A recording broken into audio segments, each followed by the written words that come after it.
Hello, I'm reading from Autobiography of a Yogi. I'm starting at the end of the first paragraph on page 566. All great prophets have remained silent when requested to unveil the ultimate secrets. When Pilate asked, "What is truth?" Christ made no reply. The large, ostentatious questions of intellectualists like Pilate seldom proceed from a burning spirit of inquiry.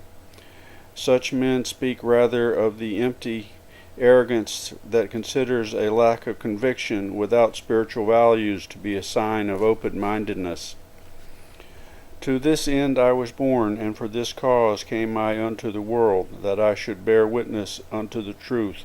Every one that is of the truth heareth my voice. That's John 18:37. In these few words Christ spoke volumes. A child of God bears witness by his life. He embodies truth. If he expound it also, that is generous redundancy. Truth is no theory, no speculative system of philosophy, no intellectual insight. Truth is exact correspondence with reality. For man, truth is unshakable knowledge of his real nature, his self as soul. Jesus, by every act or word of his life, proved that he knew the truth of his being, his source in God. Wholly identified with the omnipresent Christ consciousness, he could say with simple finality, "Every one that is of the truth heareth my voice." Buddha, too, refused to shed light on metaphysical ultimates, dryly pointing out that man's few moments on earth are best employed in perfecting the moral nature. The Chinese mystic Lao Tzu rightly taught, "He who knows tells it not, he who tells knows it not." The final mysteries of God are not open to discussion. The decipherment of his secret code is an art that man cannot communicate to man. Here the Lord alone is the teacher. Be still and know that I am God. Psalms 46:10.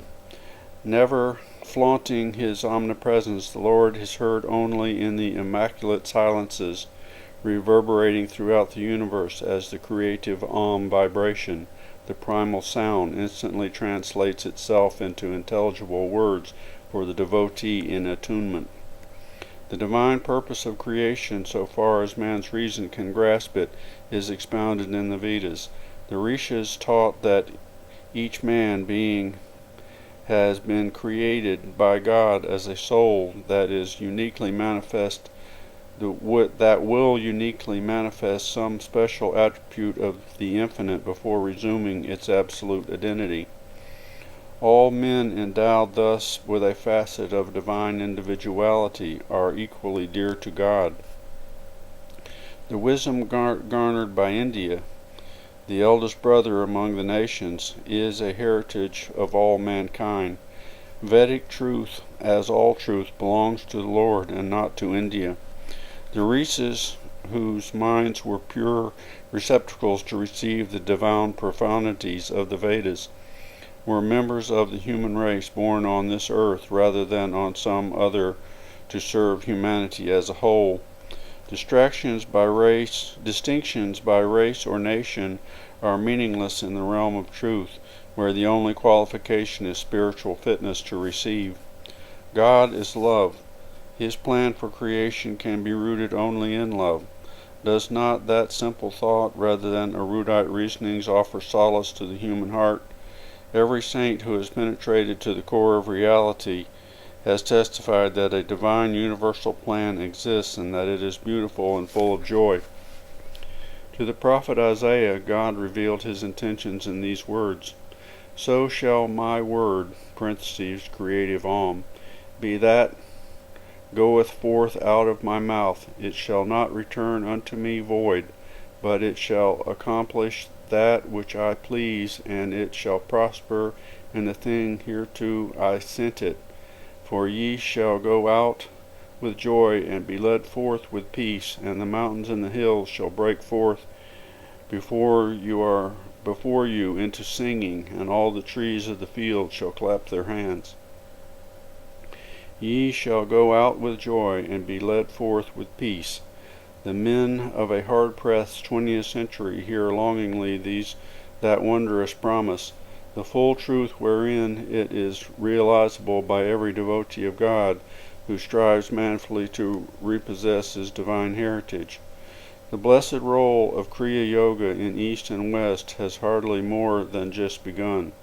May all men come to know that there exists a definite scientific technique of self-realization for the overcoming of all human misery.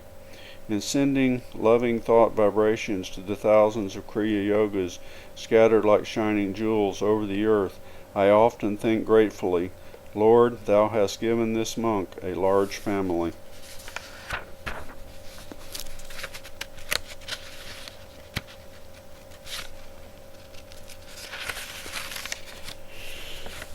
Okay, this is a little subsection called Paramahansa Yogananda, a yogi in life and death. Paramahansa Yogananda entered Mahasamadhi, parentheses, a yogi's final conscious exit from the body in Los Angeles, California, on March 7, 1972, after concluding his speech at a banquet held in honor of H.E. Bene R. Sin, ambassador of India. The great world teacher demonstrated the value of yoga, parentheses, scientific techniques for God realization, not only in life but in death. Weeks after his departure, his unchanged face shone with the divine luster of incorruptibility. Mr. Harry T. Rowe, Los Angeles mortuary director, Forest Lawn Memorial Park, parentheses, in which the body of the great master was temporarily placed, sent Self-Realization Fellowship a notarized letter from which the following extracts were taken. The absence of any visual signs of decay in the dead body of Paramahansa Yogananda offers the most extraordinary case in our experience. No physical disintegration was visible in his body even 20 days after death. No indication of mold was visible on his skin, and no visible desiccation, parentheses, drying up, took place in the bodily tissues. The state of perfect preservation of a body, so far as we know from mortuary annals, an unparalleled one. At the time of receiving Yogananda's body, the mortuary personnel expected to observe through the glass lid of the casket the usual progressive signs of bodily decay. Our astonishment increased as day followed day without bringing any visible change in the body under observation. Yogananda's body was apparently in a phenomenal state of immutability. No odor of decay emanated from his body at any time.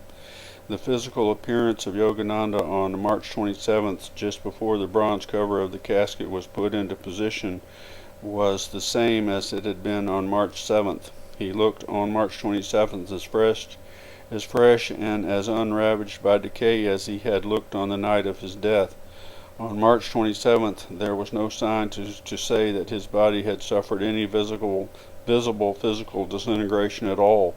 For these reasons, we state again that the case of Paramahansa Yogananda is unique in our experience.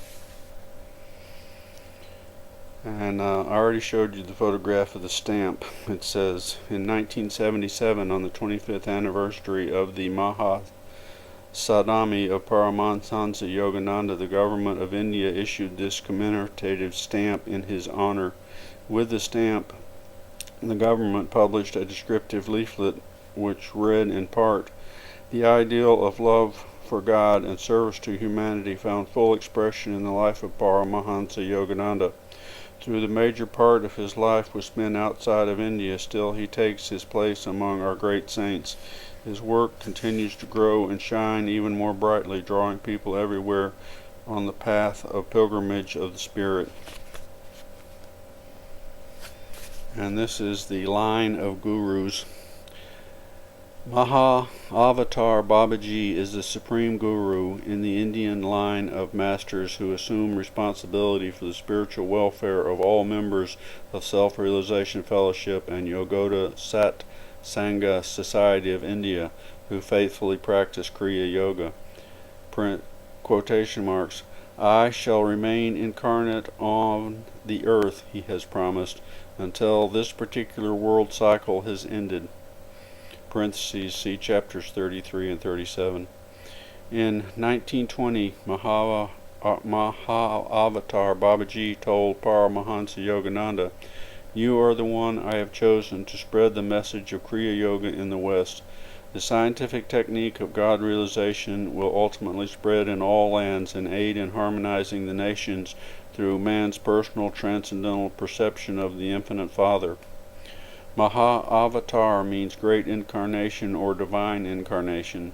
Yoga-avatar means incarnation of yoga. Janan-avatar means incarnation of wisdom. Premavatar means the incarnation of love.